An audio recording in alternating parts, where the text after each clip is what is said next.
Усім прывітанне яшчэ раз, з вами па-ранейшаму Зміцер Лукашукі. Мы працягваем абмяркоўваць падзею Беларусі і за яе межамі.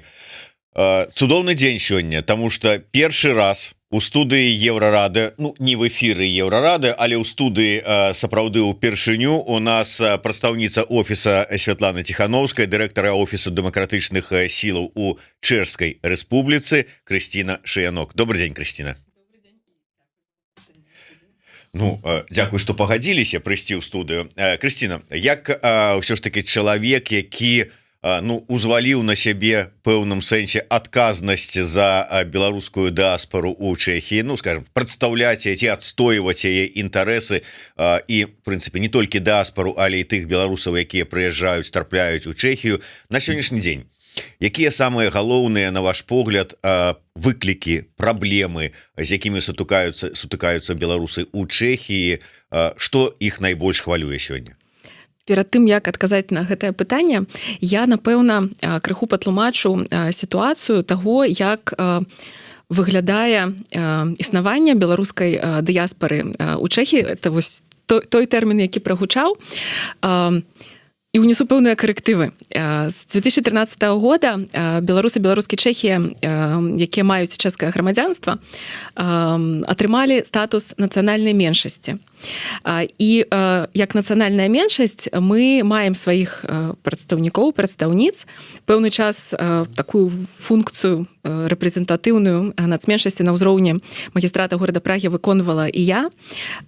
Цяпер ужо не, паколькі атрымалася адчыніць, запусціць у Празе офіс дэмакратычных сіл Беларусі, і я ўвесь час прысвячаю гэтай працы.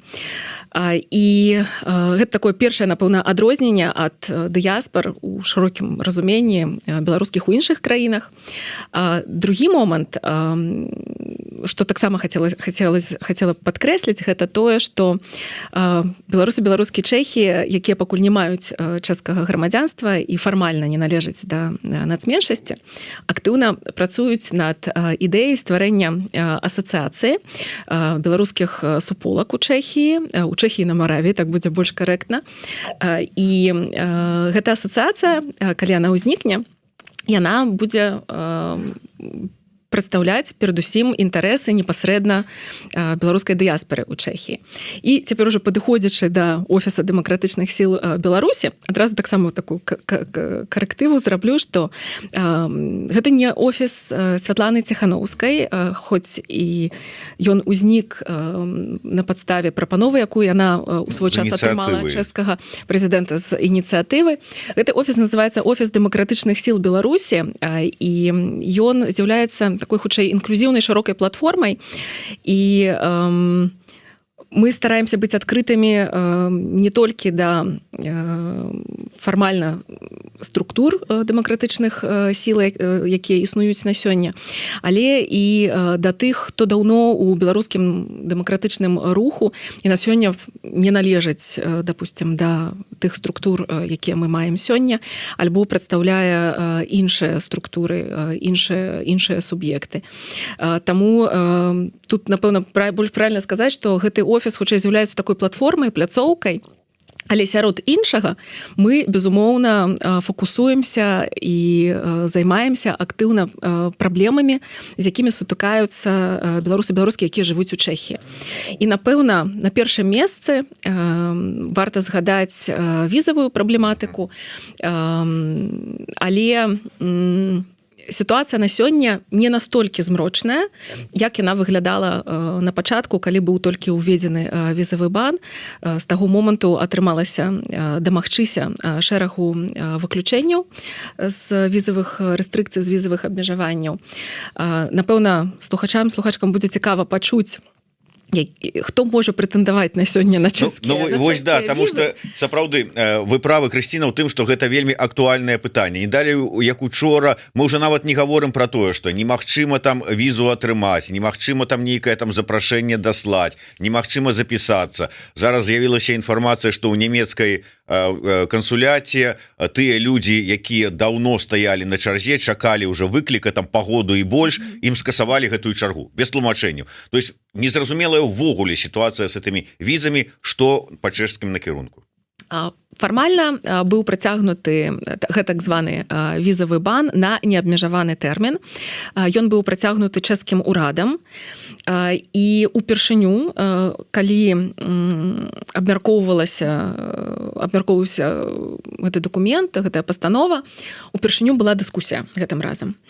Гэта яшчэ не перамога, але гэта такая пэўная глеба, на якую мы цяпер можам абапірацца пры далейшай працы з чэшскімі афіцыйнымі прадстаўніцамі па візавай праблематыцы, таму што і чэшскі бок ужо пачынае разумець, што беларуская сітуацыя адрозная ад, напрыклад, расійскай сітуацыі.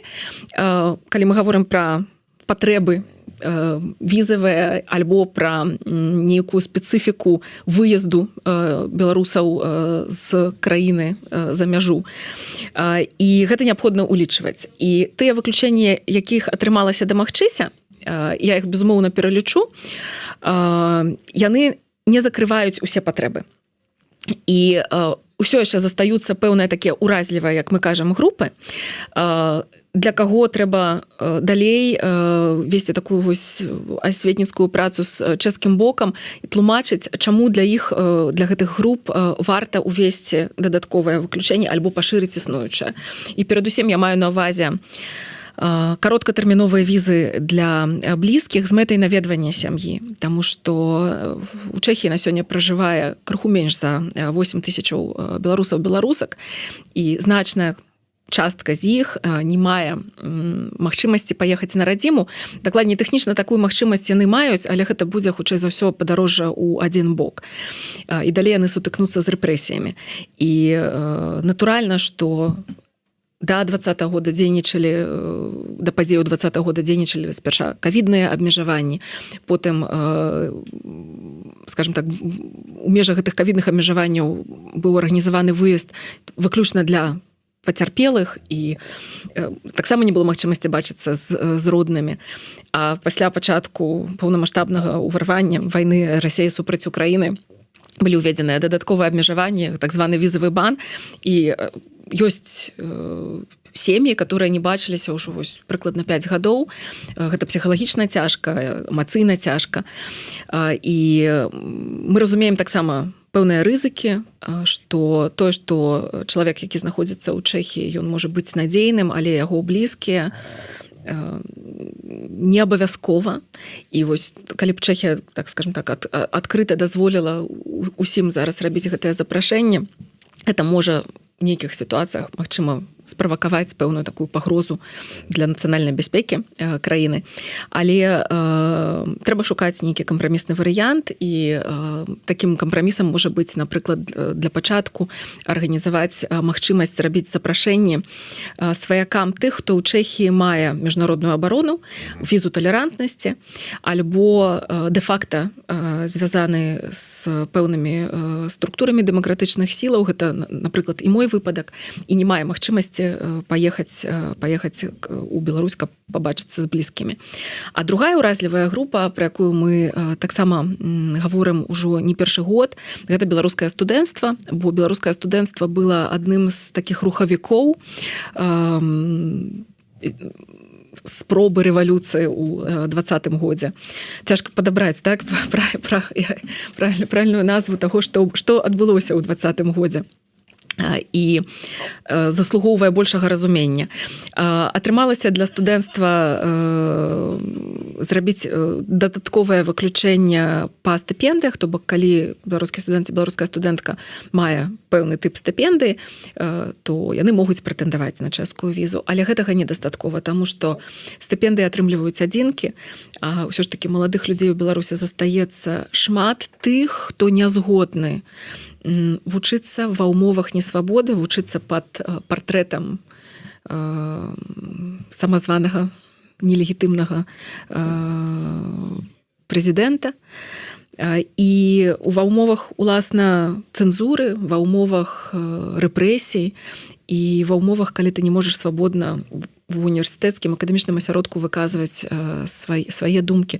Прычым мы ўжо, напэўна, прызвычаіліся пераважна гаварыць пра студэнцтва, которое, скажем так, менавіта універсітэцкага ўзросту, але той факт, што ліцэй БДУ, моя такая альма-матер, была пераіменаваная ў ліцэі Фелікса Дзяржынскага, сведчыць пра тое, што і нават вось такая група, як ліцэісты, ліцэісткі, патрабуюць нейкай дадатковай падтрымкі, таму што гэта ўжо цяпер іншы ліцэй. І таксама варта вось адчыніць гэтыя дзверы для маладых людзей, каб яны мелі магчымасць, допустим, апошнія гады школы, гімназіі давучыцца ў Чэхіі і далей ўжо паступаць. То есть такая другая група. Ну і цяпер, напэўна, тое, што найбольш цікава будзе публіцы, хто можа прэтэндаваць на сёння на атрыманне чэшскай візы ці віды на жыхарства.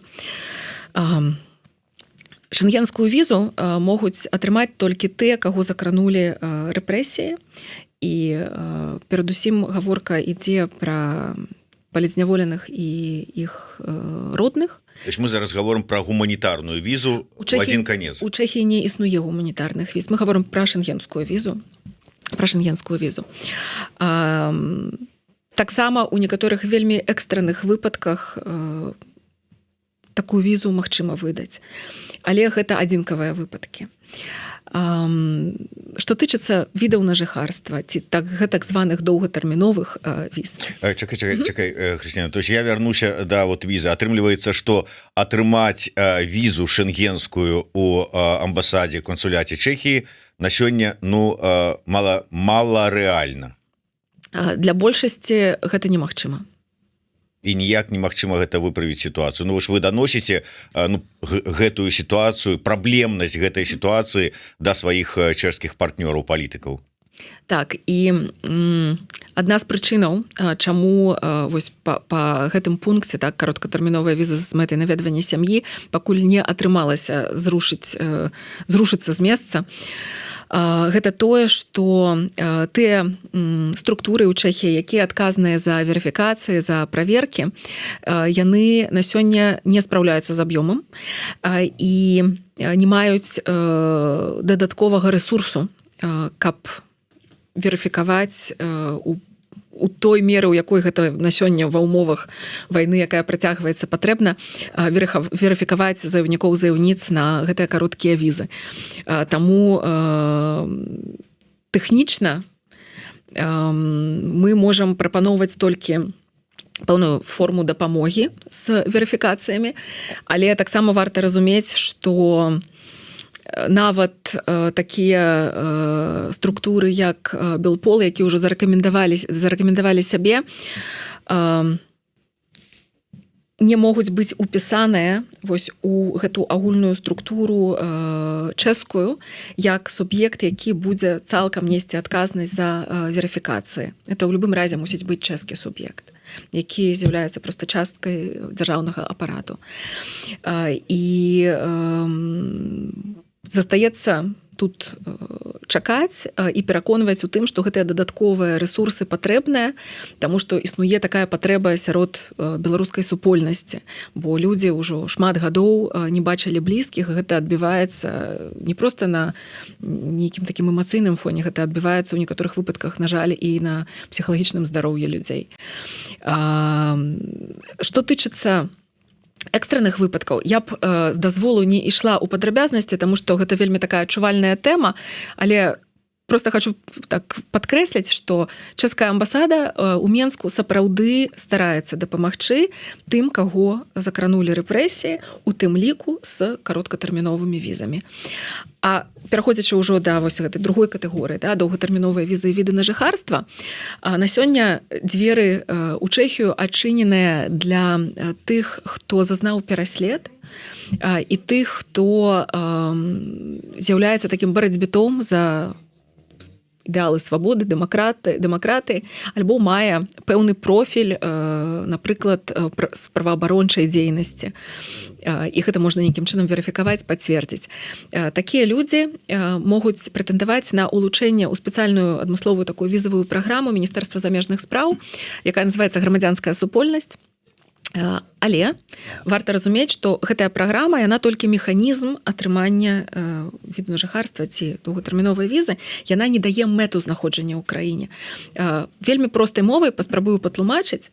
Напрыклад, чалавек, які працаваў у праваабарончай арганізацыі і разумее, што ў Беларусі яму заставацца небяспечна і ў прынцыпе выканання той дзейнасці, якую ён выконваў раней, на сёння далей немагчыма на тэрыторыі Беларусі, прымае рашэнне пакінуць краіну і выехаць, напрыклад, у Чэхію.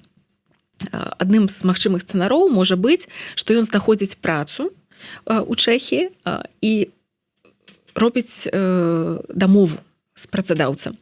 Гэта можа быць як працадаўца з той сферы, у якой ён працаваў, напрыклад, чэшская праваабарончая арганізацыя, альбо любы іншы суб'ект, это можа быць, скажем так, праца ў камерцыйным сектары, не абавязкова ў сферы НГО, некамерцыйным сектары.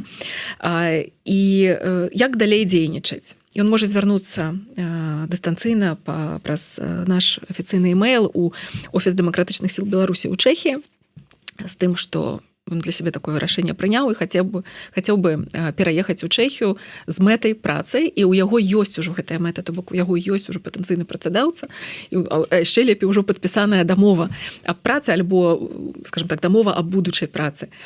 І мы пасля верыфікацыі рэкамендуем яго гаранту візавай праграмы, і далей гарант высылае неабходныя анкеты, высылае неабходны спіс неабходных дакументаў для падачы, і далей адбываецца ўжо верыфікацыя з чэшскага боку, і пасля таго, як гэтыя працэсы сканчаюцца, прызначаецца тэрмін падачы у амбасадзе. Бываюць сітуацыі, калі чалавек для сябе ўсё вот так вот спланаваў, але разумее, што вось да яго прыйшлі ці да яго заўтра прыйдуць, і ён не паспявае. Ён вымушаны экстрана пакінуць краіну.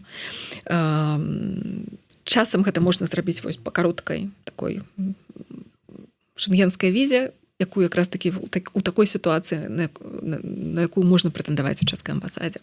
Калі мы ўжо ведаем, што так, што гэты чалавек нейкім чынам фігуруе ў спісах той жа візавай праграмы, альбо выехаць па любой іншай візе, альбо выехаць у краіну не шэнгенскую, і ўжо там падавацца праз чэшскую амбасаду.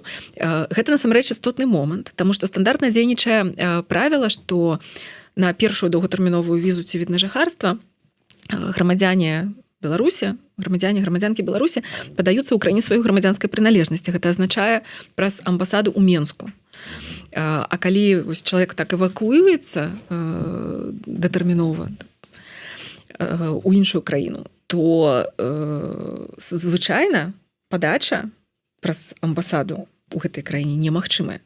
Таму тут ужо, я, скажем так, вось у гэтую праграму такое убудаванае дадатковае выключэнне па прынцыпе тэрытарыяльнасці, за што шчыры дзякуй чэшскаму боку, чэшскім партнерам з Міністэрства замежных спраў, з Міністэрства ўнутраных спраў, за разуменне такой беларускай спецыфікі, што мы можам штосьці планаваць, але ў дзверы могуць пагрукаць у любы момант.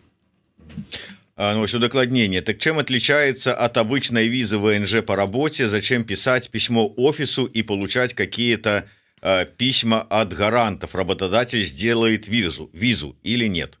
Не, на жаль, не, потому что дзейнічае візавы бан. Вот и я хотел сказать, что слухайте уважливо. Только что мы звярталі увагу на тое, что практычна немагчыма, сказала Хрысціна, атрымаць візу у Мінску у чэшскай амбасадзе, у кансуляце. Я, может быть, яшчэ раз таким больш простым тэкстам растлумачу, што фармальна беларускі, той, хто маюць беларускі пашпарт, не могуць атрымліваць у сувязі з візавымі абмежаваннямі стандартным чынам візы, вось як это было раней, калі ты наўпрост звязваешся з працадаўцам, запаўняеш адпаведную анкету, записываешься ў амбасаду і падаешся.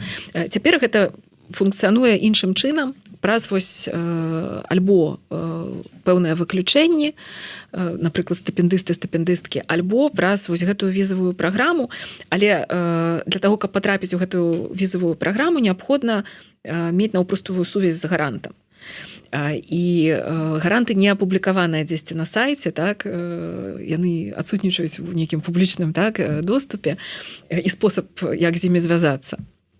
Таму тут таким уваходным пунктам можа быць брацкі офіс. Это не азначае, што ён абавязкова мусіць ім быць, таму што безумоўна тыя ж самыя праваабаронцы, яны на сувязі з адпаведнымі арганізацыямі ў Чэхіі, і яны могуць па сваіх трэках, скажем так, дайсці да гаранта. Альбо калі чалавек, скажем так, па-за гэтымі ведамі, па-за валоданнем інфармацыяй, ён можа звязацца з брацкім офісам, мы ацэньваем сітуацыю, наколькі яна па крытэрыях адпавядае умовам праграмы, і калі сапраўды адпавядае, то мы тады далей гэтага чалавека рэкамендуем гаранту. І далей ужо камунікацыя і сам працэс афармлення дакументаў, падачы гэтых дакументаў адбываецца ў кантакце з гарантам. І я б хацела згадаць яшчэ адну катэгорыю, которая таксама важная і на которую больш візавы бан не распаўсюджваецца. Гэта выключэнне, якое было зробленае для чальцоў сем'яў, якія хочуць уз'яднацца са сваімі блізкімі на тэрыторыі Чэхіі. Таму што калі быў уведзены візавы бан, мы замелі сітуацыю, што сем'і апынуліся раздзеленыя, калі хтосьці жыў у Чэхіі, хтосьці жыў у Беларусі, яны планавалі, скажем так, сумеснае пражыванне далей у Чэхіі, але не паспелі аформіць дакументы, альбо калі, напрыклад, спярша пераехалі бацькі, толькі потым збіраліся забраць дзяцей. То бок мы мелі выпадкі, калі былі раздзеленыя нават бацькі і непаўнагадовыя дзеці, і часам гэта былі дзеці ў такім дашкольным яшчэ ўзросце. Это была вельмі таксама такая адчувальная балючая сітуацыя, і адпаведна гэтае выключэнне было адным з першых, якое вось мы ставілі па прыярытэце, чаго трэба дамагчыся. Гэта атрымалася высілкамі не толькі дэмакратычных сіл Беларусі. Я тут абсалютна не хачу перацягваць коўдру. Гэта былі высілкі ўсёй грамадзянскай супольнасці Чэхіі. Мы дзейнічалі скаардынавана, у тым ліку з такімі арганізацыямі, як People in Need, чалавек у нядолі, ці праскі грамадзянскі цэнтр, Prague Civil Society Center і іншымі. І чэшскі бок нас пачуў, і было зроблена выключэнне, і адпаведна, калі мы маем, напрыклад, зарэгістраваны шлюб, так, то чалавек, які цяпер у Беларусі і хоча ўз'яднацца з сваім мужам ці жонкай, які ў Чэхіі, ён мае такую магчымасць без усялякіх гарантаў напрост праз амбасаду. Бок гэта выключэнне, якое, скажем так, ну, напэўна, найбольш такое, якое адчуваецца нават не як выключэнне, а як дзеючы такі механізм, вот, і ён на сёння працуе. Я не хочу, каб это прагучала як заклік брацца шлюбам дзеля хаця таксама варыянт, чаму не? Дзеля візы, але каго гэта сапраўды тычыцца, альбо калі хтосьці планаваў, скажем так, перавесці свае адносіны ў такую больш сур'ёзную плоскасць і аформіць іх на паперы, проста каб слухачы, слухачкі ведалі, што гэта потым дае права падачы праз уз'яднанне сям'і. З вашых словаў, вот две тэмы, якія таксама мне хацелася больш пашырыць. Першая, вось гэтыя сітуацыі, калі, ну, скажем так, аб'яднанне, не аб'яднанне, а там, скажем, вот чалавек прыехаў да таго, хто ўжо жыве ў краіне. Мне просто вот буквально учора расказалі гісторыю про тое, як чалавек, які жыве ў Польшчы, таксама палітычны уцякач, тут ужо легалізаваўся ўсё такое, а зараз да яго бацькоў, якія жылі да гэтага часу ў Беларусі, пачалі прыходзіць з ператрусамі, там, і чалавек вымушаны быў бацькоў сваіх, ну, как бы вывозіць з краіны. Атрымаць візу няма магчымасці. Ні польскую, ніякую, нейкімі там шляхамі зрабілі літоўскую. Ну, чалавек прыехаў у Польшу да сваіх дзяцей. І зараз ён трапляе пад дублінскі гэты пратакол, у адпаведнасці з якім падаўся на легалізацыю чалавека, бацькоў адразу падалі на атрыманне міжнароднай абароны, а ім сказалі: попросим вас ехаць у Вільню і, ну, Літву і там падавацца.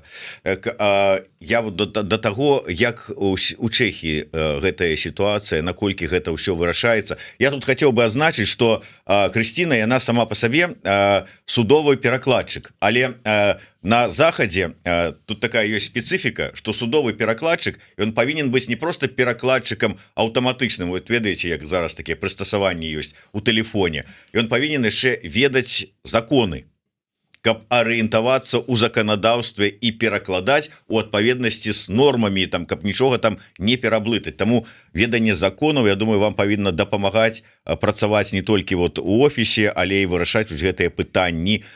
Ці давялося з імі сутыкацца? Так, безумоўна, і мы радыя, што наш празкі офіс у тым ліку дае такую кансультацыйную дапамогу грамадзянам і грамадзянкам Беларусі, якія сутыкнуліся з складанасцямі.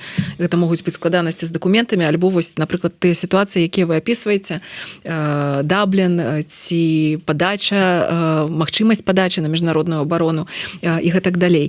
Таксама мы супрацоўнічаем з камандай юрыстаў. Некаторыя з іх маюць беларускае паходжанне, але на сёння з'яўляюцца чэшскімі адвакатамі і бяруцца за шэраг справаў про-боно. У сітуацыі, калі даводзіцца ісці ўжо ў такі больш сур'ёзны апеляцыйны працэс альбо абскарджваць штосьці ў суде, там, на жаль, ужо часта дзейнічае іх пэўны тарыф, які, скажем так, не камерцыйны, але такі стандартны. Тым не менш, таму былі выпадкі, калі людзі, якія сутыкнуліся з праблемамі вось такого юрыдычнага характару, таксама ў выніку вымушаны былі абвяшчаць збор на байсол дзеля таго, каб пакрыць аплату вось гэтых юрыдычных паслугаў. Але гэта хутчэй такія адзінкавыя выпадкі. Часцей за ўсё мы здольныя вырашыць сітуацыю ў межах кансультацыі альбо ў межах такой про-боно паслугі ад юрыстаў, якія адкрытыя да дамсілаў і гатовыя дапамагаць у такіх вось, скажем так, сітуацыях абумоўленых тым, што беларусы цяпер у вялікай колькасці вымушаны знаходзяцца ў выгнанні. Ну і адпаведна проста ўзнікаюць такія вось моманты, калі трэба эвакуаваць потым сям'ю і гэтак далей. Калі хтосьці жыве ў Чэхіі і да яго бацькоў прыйшлі, дзейнічаць можна рознымі спосабамі у залежнасці ад таго, якой дзейнасцю займаецца гэты чалавек у Чэхіі. Калі гэта будзе хтосьці, хто мае такі актывісцкі профіль альбо афіляваны з пэўнай структурай дэмакратычных сілаў Беларусі, там, што ў Чэхіі, напрыклад, жывуць чальцы таксама каардынацыйнай рады. Ёсць магчымасць вось у такім экстранным парядку звярнуцца ў чэшскую амбасаду ў Менску дзеля атрымання кароткатэрміновай візы, якая дазволіць выехаць у Чэхію і там падацца, напрыклад, на міжнародную абарону. Але тут ёсць нюанс. Пры умове, што прыйшлі менавіта за бацькамі. Калі прыйшлі у сувязі з дзейнасцю чалавека у Чэхіі, гэта не азначае, што аўтаматычна, што бацькі маюць падставу для падачы на міжнародную абарону. Бо тэхнічна пераслед адбываецца ў дачыненні да іншага суб'екта, да іншага чалавека. Што тычыцца Дабліна, быў перыяд, калі Чэхія ў меншай ступені зважала на Даблін. Гэта самы пачатак паўнамаштабнага ўварвання. На тэрыторыю Чэхіі тады траплялі людзі беларусы з самымі рознымі тыпамі дакументаў, з візамі, без візаў. Часам яны заязджалі з Украіны спярша ў Славаччыну, нейкі час знаходзіліся ў Славаччыне, спрабавалі там штосьці аформіць, толькі потым выязджалі ў Чэхію. І там гэта вырашалася так, ну, скажем так, стыхійна. Потым гэты перыяд ужо сышоў, і цяпер Чэхія таксама, як і да гэтага перыяду, уважліва ставіцца да таго, каб не парушыць даблінскае пагадненне. І бываюць выключныя выпадкі, калі мы можам гаварыць пра нацыянальны інтарэс краіны, каб, нягледзячы на Даблін, чалавек атрымаў міжнародную абарону непасрэдна ў Чэхіі. І якасці прыкладу я хачу прывесці сітуацыю 5 беларускіх студэнтак, якія праходзілі па студэнцкай справе. Пасля адбыцця несправядлівага пакарання яны атрымалі такую прапазіцыю, прапанову ад Чэхіі прыехаць на рэабілітацыю. і празкі офіс меў пэўнае дачыненне да часткі гэтай рэабілітацыі. І пасля паступіла яшчэ адна прапанова працягнуць вучобу ў Чэхіі па ўрадавых стыпендыях. А адной з умоваў урадавай стыпендыі з'яўляецца тое, што яе атрымальнік ці атрымальніца падпісвае заяву пра тое, што яны не будуць прэтэндаваць на міжнародную абарону ў Чэхіі, і пасля сканчэння навучання па гэтай стыпендыі яны вернуцца ў краіну сваёй грамадзянскай прыналежнасці. І усе гэтыя тых 5 студэнтаў-студэнтак яны знаходзіліся на тэрыторыі Чэхіі самымі рознымі візамі. Хтосьці з літоўскай, хтосьці з польскай, хтосьці паспеў атрымаць чэшскую, таму што былі ў кантакце з чэшскай амбасадай. І нам патрэбна было некае такое скаардынаванае, зладжанае дзеянне, каб уся гэтая група магла адначасова і атрымліваць стыпендыю, і адначасова займела статус, які дазволіць ім пачувацца ў бяспецы. Таму што проста студэнцкая віза не дае табе такога поўнага адчування бяспекі, бо ў любы момант можа прыйсці запыт з Беларусі, каб цябе выдалі. А калі чалавек мае міжнародную абарону, там дзейнічаюць уже зусім іншыя там механізмы. І вось у гэтым выпадку Чэхія зрабіла такі крок, што Міністэрства замежных спраў, Міністэрства ўнутраных спраў далі магчымасць ім падацца на гэтую міжнародную абарону з нацыянальнага інтарэсу таксама чэшскага боку. Вось гэтых 5 чалавек атрымалі. І нядаўна мы вырашалі таксама вельмі нестандартны кейс. Гэта быў кейс былога палітзняволенага замежніка з грамадзянствам Украіны, які адбыў некалькі гадоў несправядлівага пакарання ў беларускай турме за 2020 год. І гэта ўсё вельмі сумна і трагічна, але тым не менш ён мае украінскі пашпарт. Вярнуцца ва ўкраіну, тым больш ягоныя блізкія жывуць на ўсходняй частцы ўкраіны, ва ўсходняй частцы. Яно не ўяўляецца на сёння магчымым.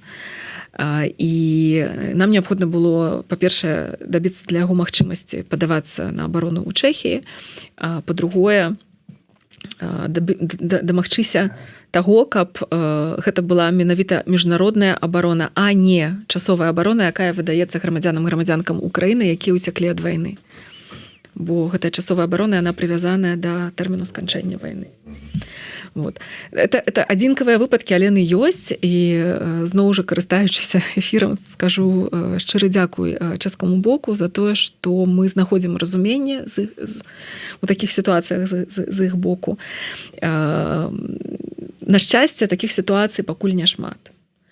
Калі іх будзе больш на тэрыторыі Чэхіі, то, напэўна, трэба будзе шукаць нейкія дадатковыя ўжо методыкі, выпрацоўваць методыкі, шукаць нейкія дадатковыя механізмы, як іх вырашаць. Пакуль вось мы іх вырашаем такім у адзінкавым парадку.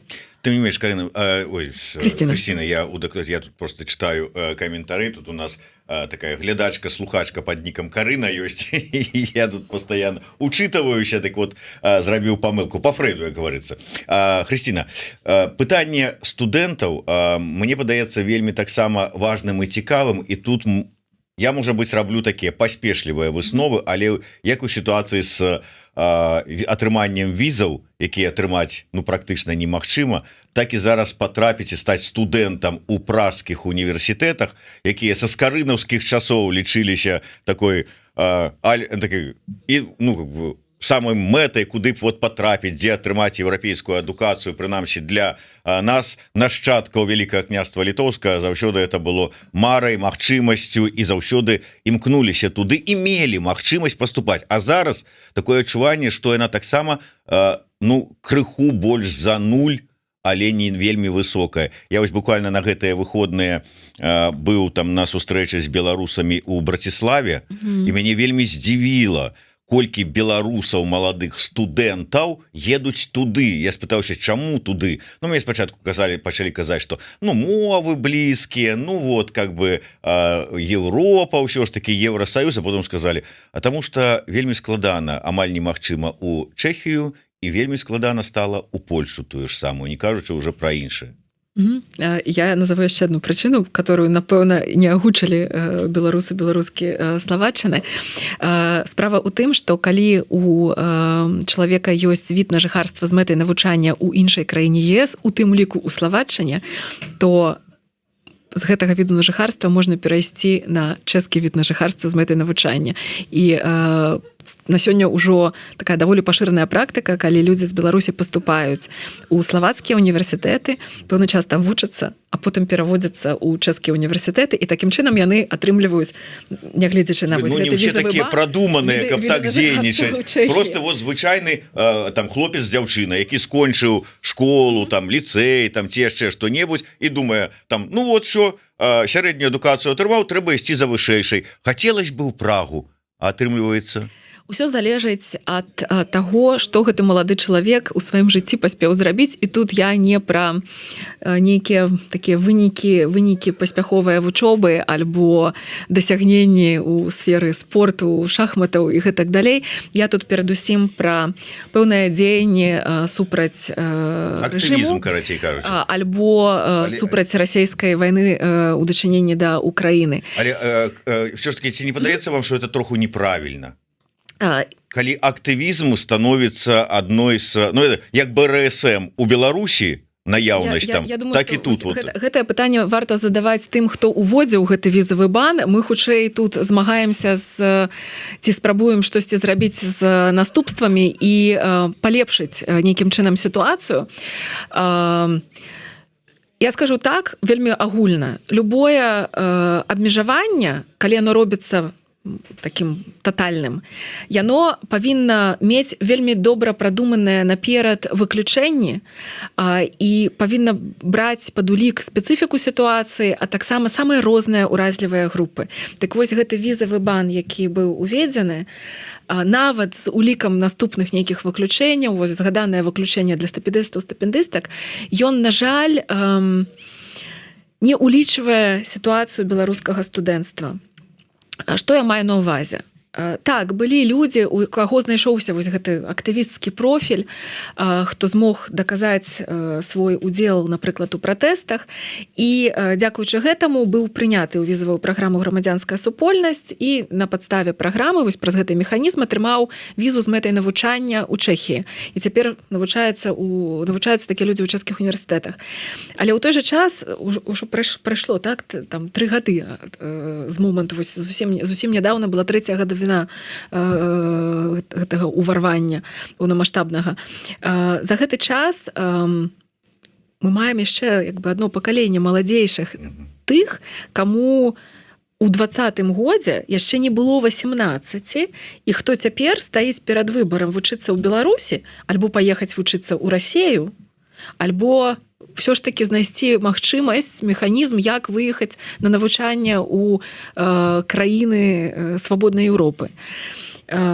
Беларусь мы таксама лічым Еўропай, проста пакуль не свабоднай. І вось для гэтых маладых людзей якраз такі не хапае дадатковага выключэння. Бо у іх няма таго прафайла, які патрабуе умова. Ну так, яны выраслі ў новай рэчаіснасці. Але яны пры гэтым, безумоўна, супраць рэжыму, яны супраць расійскай вайны, яны не маюць доказаў сваіх актыўных дзеянняў супраць гэтага. А яны не маглі актыўнічаць, потому что раней-то былі хаця бы нейкія ініцыятывы, нейкія там структуры, там, да якіх можна было далучыцца. Зараз вынішчана ўсё. Безумоўна. І вось это тое, што неабходна на такой рэгулярнай аснове даносіць чэшскаму боку і шукаць нейкі кампрамісны варыянт, як магло б такое выключэнне выглядаць для маладых людзей з Беларусі. Пры гэтым мы карыстаем вельмі шмат аргументаў, у тым ліку колькасны аргумент. Таму што вось гэты візавы бан, ён уведзены ў дачыненні як да грамадзянак Расіі, так і Беларусі разам. Это ўсё ідзе ад адной пастановы адным дакументам. І калі браць, напрыклад, колькасць студэнцтва з Расіі ў Чэхіі, колькасць студэнцтва з Беларусі, гэта непараўнальныя лічбы. І тое, што мы спрабуем данесці, это тое, што зверыфікаваць некалькі сотняў беларускіх студэнтаў-студэнтак, гэта не звыш задача. Таму што гэта не тысячы, которые ехалі навучацца з РФ у Чэхію. І што тычыцца верыфікавання вось гэтых некалькі там дзесяткаў, сотняў беларускага студэнцтва, тут можа быць такая рука дапамогі з боку такіх структураў, як, напрыклад, Белпол. Безумоўна, это не тая даведка, которую можна прыкласці і браць за аснову. То бок усё адно потым павінен ісці другі крок, гэта верыфікаванне, праверка чэшскімі структурамі, які ўваходзяць вось у гэты дзяржаўны апарат, але ім будзе прасцей, маючы уже, скажем так, першасныя нейкія вынікі, і гэта паскорыць пэўныя працэсы, таму што я ўжо згадвала такое слово як capacity не хапае, вось гэтага capacity не хапае, таму што таксама мы мусім звярнуць увагу на той факт, што Чэхія была адной з краінаў лідарак па колькасці прынятых уцякачак з Украіны. І большасць з іх ўсё яшчэ знаходзіцца ў Чэхіі. Гэта таксама вымагае дадатковых праверак і гэтак далей.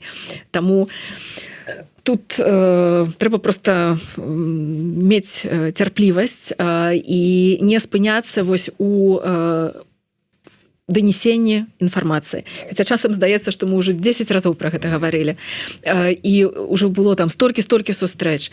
І на розных самых узроўнях. І на ўзроўні нашай абранай прэзідэнткі, скажем так, наўпрост з міністрамі, у тым ліку з міністрам унутраных спраў. І на такіх працоўных узроўнях это часцей тыя сустрэчы, у которых удзельнічаю я як кіраўніца празскага офіса. Але тым не менш, пакуль дамагчыся поўнага разумення па гэтым пытанні не атрымалася, таму нам трэба працягваць тлумачыць. І я не думаю, што добры сцэнар гаварыць, ці нават не сцэнар, добры такі падыход узважаны гаварыць пра тое, што з гэтым урадам чэшскім не атрымалася, пачакаем, калі прыйдзе іншы ўрад, будзе працаваць з іншым. Не, гэта павестка, яна актуальная, і проста трэба не спыняцца і працягваць яе даносіць, незалежна ад таго, які ўрад перад намі на сёння ёсць. Да таго ж гэты ўрад абіраюць грамадзянкі Чэхіі, то бок тут якраз таки менш магчымасці паўплываць. І ёсць пэўная пераемнасць. Нават калі змяняецца ўрад, у міністэрствах застаюцца працаваць службоўцы, тыя, якія працавалі раней. Прынамсі, у Чэхіі гэта так, там звычайна не мяняецца маштабна склад, калі змяняецца ўрад. І варта быць у пастаянным кантакце з гэтымі службоўцамі, каб, скажем так, пры новай палітычнай сітуацыі мы захоўвалі вось эту такую пэўную пераемнасць і маглі сказаць, што мы гэтыя думкі даносілі да вас з 23-го года вось у такім фармаце, і сітуацыя не змянілася. На сёння вось это таксама цудоўны аргумент, насамрэч, што няма арганізацыі, да якіх гэтыя маладыя людзі ў Беларусі могуць далучыцца, каб потым сказаць, што я быў чальцом вось такой арганізацыі, а гэтая арганізацыя здзяйсняла дзейнасць супраць таго, і эта дзейнасць была накіраваная на пашырэнне ідэалаў свабоды дэмакратыі ці супраць лукашэнкаўскага рэжыму. Проста на сёння вынішчана гэта поле грамадзянскай супольнасці ўнутры Беларусі. Так, ёсць падполле, і гэта тыя рэчы, дзе ты не можаш прынесці даведку, так? Таму тут проста такая доўгатэрміновае тлумачэнне і таксама пошук нейкіх крэатыўных рашэнняў, пошук кампрамісных рашэнняў, калі ты сам прыносіш гэтае рашэнне, так, у тое ж чэшскае міністэрства. Глядзіце, мы дайшлі да таго, што гэта магло б мець вось такі фармат. Так, каб з аднаго боку і мы дбалі пра нацыянальныя інтарэсы Чэхіі, каб не было адчування, што мы парушаем неяк нацыянальную бяспеку чэшскага боку, але адначасова, каб мы задбалі пра ўразлівыя групы, да якіх адназначна належыць і беларускае студэнцтва. Ну, я ўсё думаў, як задаць гэтае пытанне, ну і с одного не подставить тебе, потому что ўсё ж таки ты пэўную палітычную функцию таксама выконваешь, табе трэба, можа быть, як это кажуць, трошечку глядзець за выказваннямі, але ты не менш, не толькі ў мяне з'яўляюцца такія думкі, я сваё ўражанне, асабліва на фоне того, что вы сказали, что колькі ўжо гадоў вось гэтае даносіцца на ўсіх узроўнях, і з Ціхановскае сустракаліся чэшскія палітыкі ўсіх узроўняў, фотки рабілі, выкладалі ў сябе, там расказвалі, як яны прымалі прадстаўнікоў беларускіх дэмакратычных сілаў, расказвалі шмат пра сваю падтрымку нас усіх, абяцалі шмат чаго, дзверы зачыняюцца, фотачкі выклалі і как бы забываюцца пра ўсе свае абяцанні. Вот глядзі, чакай, чаму чэшскія палітыкі на словах падтрымліваюць беларусаў, а по факту выдавліваюць з краіны студэнтаў, кваліфікаваных спецыялістаў толькі з-за таго, што яны беларусы, і далей гандлююць з РФ праз проксі. Ну тут гандлююць, не гандлююць, гэта хай Белпол нам расследаванне дае, але вось сапраўды такое адчуванне, што вось гэтая жорсткая міграцыйная палітыка, ці як яе назваць, і абяцанне адно, а рэчаіснасць другое, ну как бы вот выклікае здзіўленне, і гэта не толькі Чэхіі тычыцца, не будзем тут нападаць. Спярша пракаментую вось у гэтым пытанні канкрэтную фразу пра выдавліваюцца. На сёння у Чэхіі нам невядома, не праводзен выпадак, калі грамадзяніну грамадзянцы Беларусі анулявалі ВНЖ ці больш за тое ПМЖ з прычыны таго, што ён ці яна былі прызнаныя пагрозай нацыянальнай бяспецы. Такіх выпадкаў я не магу сказаць, што няма, таму што, магчыма, мы пра іх не ведаем, але нам невядома ні праскаму офісу, ні партнерскім арганізацыям, бо мы ўжо за гэты час функцыянавання стварылі такую пэўную сетку і кааперуемся па некаторых пытаннях, у тым ліку па гэтым пытанні з іншымі чэшскімі арганізацыямі грамадзянскай супольнасці і з пэўнымі дэпартаментамі профільных міністэрстваў. Таксама варта зазначыць, што тыя людзі, якія маюць беларускі пашпарт, на сёння знаходзяцца ў Чэхіі, яны не сутыкаюцца з праблемай немагчымасці, напрыклад, працягнуць від на жыхарства ці падацца на ПМЖ альбо на прыняццё ў чэшскае грамадзянства з той прычыны, што яны беларусы ці беларускі. Больш за тое, зусім нядаўна была прынята такая папраўка, назовем гэта так, якая забараняе грамадзянам Расійскай Федэрацыі быць прынятымі ў чэшскае грамадзянства пры наяўнасці расійскага грамадзянства. Это азначае, яны павінны будуць адмаўляцца. Так вось, беларусаў у гэты законапраект, па гэтай папраўцы не ўнеслі. І абяцанне цяперашняга міністра ўнутраных спраў, што не прадугледжваецца на будучыню пашырэння, скажем так, і задзейнічання гэтай папраўкі таксама на грамадзянак Беларусі. Вот тут якраз такі чэшскі бок вельмі добра зразумеў на спецыфіку нашай сітуацыі. Ва ўмовах, калі лукашэнкаўскія амбасады выконваюць мінімум консульскіх функцый, ва ўмовах, калі ты не можаш нават працягнуць абмяняць пашпарт, патрабаваць ад грамадзянак Беларусі адмаўлення выхаду з грамадзянства Беларусі, не выпадае. Да таго ж, большасць людзей мае тую ці іншую форму пераследу, і калі супраць іх заведзена крымінальная справа, напэўна, мяркую, выйсці з грамадзянства проста тэхнічна немагчыма. Спярша трэба вярнуцца ў Беларусь, прайсці праз несправядлівы суд, праз несправядлівае пакаранне, і потым, магчыма, табе дазволяць падаць заяву на выхад з грамадзянства. Вось.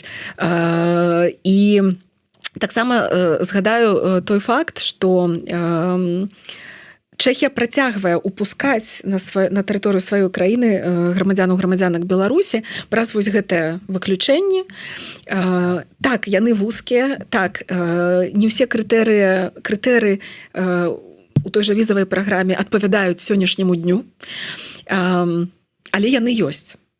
Таму нельга сцвярджаць, што Чэхія цалкам закрылася ад беларусаў, беларусак. Больш за тое, прывяду два такія прыклады практычныя, якія я ўжо калісьці згадвала падчас нашай размовы. Тады гэта была размова не тут у студыі, а онлайн. Але гэта вельмі такія яскравыя прыклады, і я думаю, што аўдыторыя зможа зрабіць высновы пра тое, што чэшская падтрымка не знікла.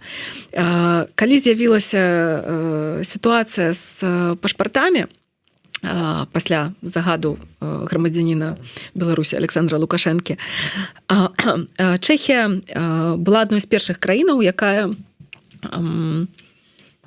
задбала пра тое, каб у грамадзянак Беларусі, которые знаходзяцца ўжо на тэрыторыі Чэхіі, была магчымасць атрымаць альтэрнатыўныя дакументы чэшскія, якія замяняюць пашпарт Рэспублікі Беларусь.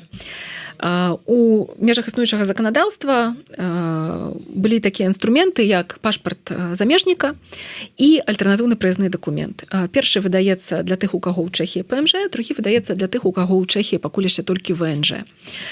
Але не было методыкі непасрэдна, як працаваць з беларусамі, з беларускамі, з улікам нашай сітуацыі. Так вось такая методыка ўзнікла, і згодна з гэтай методыкай пашпарт замежніка беларусам выдаецца на 10 гадоў. І я не ведаю ніводнай іншай краіны ЕС, дзе альтэрнатыўны дакумент, які замяняе пашпарт Рэспублікі Беларусь, выдаецца на такі тэрмін. Нават, наколькі мне вядома, тут у Польшчы гэта 3 гады. Не, звычайны праязны дакумент выдаецца на год, жэнеўскі пашпарт выдаецца на 2 гады, гэта вось на абароне карта пабыту, яна выдаецца на 3 гады. Ось, і так, адзін з апошніх, хто вось цяпер атрымаў літаральна пару дзён таму, я каментавала ў Фейсбуку, гэта вядомы музыка Алесь Ясінскі, які напісаў пра гэта допіс у Фейсбуку. Ось, мае словы можна спраўдзіць на канкрэтных прыкладаў вядомых беларусаў. Да, не далі, як учора, здаецца, пісаў. Так. А другі яскравы прыклад, які сведчыць пра тое, што Чэхія працягвае падтрымліваць і працягвае разумець нашыя патрэбы. Гэта тое, што ў пэўны час было скасавана патрабаванне апасталізацыі, якое дзейнічала ў дачыненні да дакументаў, што паходзяць з Беларусі. Зразумела, што тыя людзі, якія пад пераследам, для іх вось гэты выклік займець апастыль на дакумент, каб зрабіць нейкія дзеянні ў Чэхіі, гэта было пытанне ставіць пад пагрозу уласную бяспеку паездкай, аднаразовай паездкай у Беларусь. А ў некаторых выпадках, калі ўжо, напрыклад, распачатая крымінальная справа, это ў прынцыпе было немагчыма, бо там адназначна чалавек бы патрапіў за краты. І я не скажу, што атрымалася хутка, але пасля такога доўгага працэсу данесення гэтай сітуацыі профільным міністэрствам, гэта было і Міністэрства юстыцыі, і Міністэрства замежных спраў, і Міністэрства ўнутраных спраў. Гэтае патрабаванне было часова прыпыненае, і на сёння, калі хтосьці хоча, напрыклад, пайсці падаць дакументы в ЗАГС чэшскі, ад яго ўжо не будуць патрабаваць апастыль на пасведчанне, напрыклад, аб нараджэнні ці на пасведчанне аб разводзе. На жаль, трэба нам завяршаць нашу размову, але ёсць адна тэма, якую мы не можам абысці. Гэта гісторыя беларускай добраахвотніцы Машы Зайцевай, з якой у вас былі, я так разумею, сяброўскія адносіны, якая загінула ва ўкраіне і пахаваннем якой займаліся вы у тым ліку. Што робіцца і як магчыма ушанаваць памяць і ўвогуле што робіцца для памяці Машы Зайцевай? Мы сёння сустракаемся напярэдадні 8 сакавіка. Я думаю, што першае, што мы можам зрабіць, это заўтра узгадаць пра тое, што у Беларусі з'явілася па сутнасці першая ваярка, гераіня, якая загінула за незалежнасць Украіны і за будучую свабоду Беларусі. І гэта можна зрабіць самымі рознымі спосабамі, ад нейкіх допісаў у сацыяльных сетках да пашырэння інфармацыі. Я знаёмая з адным актывістам са Славаччыны, які на кожным сваім мітынгу, які цяпер скіраваны часам і супраць дзеючага ўраду ў Славаччыне, згадвае гісторыю такую вось некампраміснай Марыі Зайцевай і прыводзіць яе як прыклад мужнасці, прыклад змагарства, прыклад, калі ты інтарэсы грамадства ставіш вышэй за свае нейкія прыватныя, можа быць, патрэбы і гэтак далей. І гэта адна такая плоскасць. Другая – гэта захаванне такой гістарычнай памяці.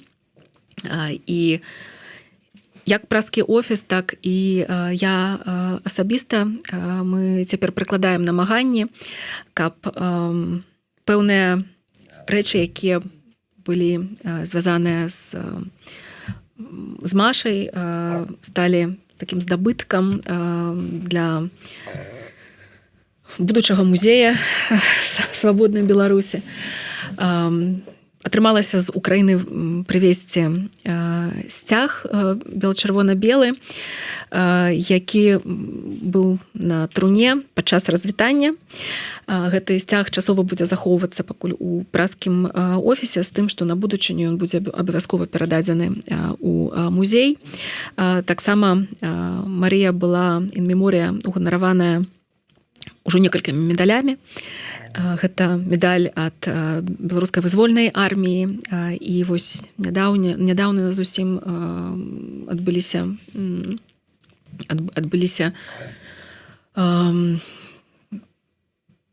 рашэнне на ўзроўні нашага аб'яднанага пераходнага кабінета, згодна з якімі ёй таксама пасмяротна быў уганараваны, яна была уганараваная медалём за вось свой гэты геройскі учынак. Гэта ўсё неабходна сабраць і захоўваць неяк так цэнтралізавана, таму што я веру, што будзе той момант, калі пра Машу будзе асобная выстава у беларускім музеі, і калі яе гісторыя будзе часткай нашых падручнікаў па гісторыі. І яшчэ тое, што я б хацела зрабіць персанальна, гэта магчыма нейкі такі сайт на розных мовах, таму што яна адначасова гераіня як для Украіны, так і для Беларусі. Таксама яе гісторыя выбітная, бо яна была адным з твараў рэвалюцыі 20-го году. І гэта гісторыя заслугоўвае быць агучанай па-ангельску, як мінімум. І з улікам таго, што мы сябравалі, яна дзялілася нейкімі такімі персанальнымі гісторыямі. І адна з гэтых гісторый была пра тое, што па матчынай лініі яе продкі паходзілі з Нідерландаў, з Галандыі, яе прадзед меў вось гэтыя галандскія карані. Я сёння згадывала падчас рэсепшана, падчас прыёма ў амбасадзе Нідерландаў, тут які якраз такі быў з нагоды жаночага дня, пра тое, што Маша ў нейкім сэнсе і іх гераіня. Так вось я думаю, што гэты сайт варта таксама будзе прадубляваць і яшчэ на адной замежнай мове, не толькі ангельскай, бо бярем пад увагу вось гэтую яе персанальную гісторыю сям'і. І мне хацелася б, каб на гэтым сайце была не толькі тая частка, якая тычыцца подзвігу, які яна здзейсніла ва ўкраіне, але і яе нейкія іншыя, скажем так, ідэнтычнасці, іншыя... Яна была вельмі такі чалавек шматбаковы, так? Яна захаплялася музыкай, яна таксама грала і гэтак далей. І хацелася б, каб гэты сайт, ён паказаў яе вось з розных бакоў, і каб у нашай нацыянальнай памяці яна захавалася не толькі як ваярка, хаця б перадусім, але таксама як чалавек, напрыклад, які у Чэхіі ў свой час, зразумеўшы, што яна не пацягне вучобу, адмовілася атрымліваць стыпендыю. Хаця там было такое акенца, калі, в прынцыпе, тэхнічна яе можна было працягваць атрымліваць. І для мяне гэта прыклад пэўных каштоўнасцей, гэта прыклад маральных арыенціраў і такой, можа быць, некампраміснасці, якая вось праяўлялася нават на такім практычным узроўні. І я б хацела, каб гэта таксама нейкім чынам асвятлялася, было асветлена на сайце. Менавіта Маша як асобнасць, шматбаковая асобнасць. І, можа быць, варта таксама распачаць камунікацыю як з украінскімі ўладамі, так і з уласнікамі дома, дзе яна ў Празе пражывала, наконт змяшчэння мемарыяльных таблічак. Ва ўкраіне цяпер ідзе вайна, і там гэты працэс хутчэй, скажем так, на перспектыву. А ў Чэхіі нам нішто не перашкаджае гэты працэс распачаць ужо цяпер. Больш за тое, кватэра, якую яна арандавала, яна знаходзілася маім раёне. Я кожны дзень, некалькі разоў у дзень, калі іду на трамвайны прыпынак, я праходжу гэты дом. Просто трэба набрацца больш некай цяпер такой унутранай, можа быць, стабільнасці пасля гэтай трагедыі, таму што я дагэтуль яшчэ не ў парадку, бо мяне это моцна закранула, і цяпер частка той дзейнасці, якую я яе раблю у тым ліку у памяць аб Машы. Таму што мы павінны, скажем так, быць прадаўжальнікамі. Як мінімум беларусы, беларускія чэхі, дзе яна жыла апошнія гады. Ну, я звяртаюся і папрашу нашага СММшчыка, каб ён дадаў яшчэ раз і сюды нам спасылачку на збор, які ладзяць беларусы Бельгіі, збор для ваяроў палка Кастуся Каліноўскага, для неабходныя рэчы набываюць да Дня волі. Калі ласка, там у спасылачцы будзе інструкцыя, якім чынам можна далучыцца да гэтага збору, якім чынам пералічыць, калі ёсць у вас такое магчымасць і жаданне, памкненне такім чынам спрычыніцца і нейка дапамагчы каліноўцам, калі ласка, падтрымайце гэты збор, які ладзіць наш легендарны Мірон Зміцер Піменаў. Так што, калі ласачка, я папрашу даць гэтую спасылачку. Ну, а я папрашу яшчэ даць спасылку на офіс дэмакратычных сілаў у Чэшскай Рэспубліцы, якім кіруе наша госця. І калі камусьці трэба нейкая дапамога, кансультацыя, увогуле так нейкія словы падтрымкі і дапамогі, калі ласка, звяртайцеся ў офіс. Ведаючы Хрысціну, можна сказаць, што заўсёды падтрымаюць, дапамогуць не толькі словамі, але і справамі. Ну што ж, дзякую вялікі. На гэтым мы сёння з вами развітваемся. Калі ласка, подписывайтеся на YouTube канал Еўрарадыё, ставьте свае падабайкі, расшэрвайце, калі для вас гэта бяспечна. Інфармацыі карыснай было вельмі шмат сказана. Можа, яна не ўспрымаецца на слых з першага разу, але можна пераслухаць, асэнсаваць і скарыстацца тымі падказкамі, якія прагучалі ў нашай сённяшняй размове з Хрысцінай Шыянок. А я развітваюся з вами. Да сустрэчы. Жыве Беларусь!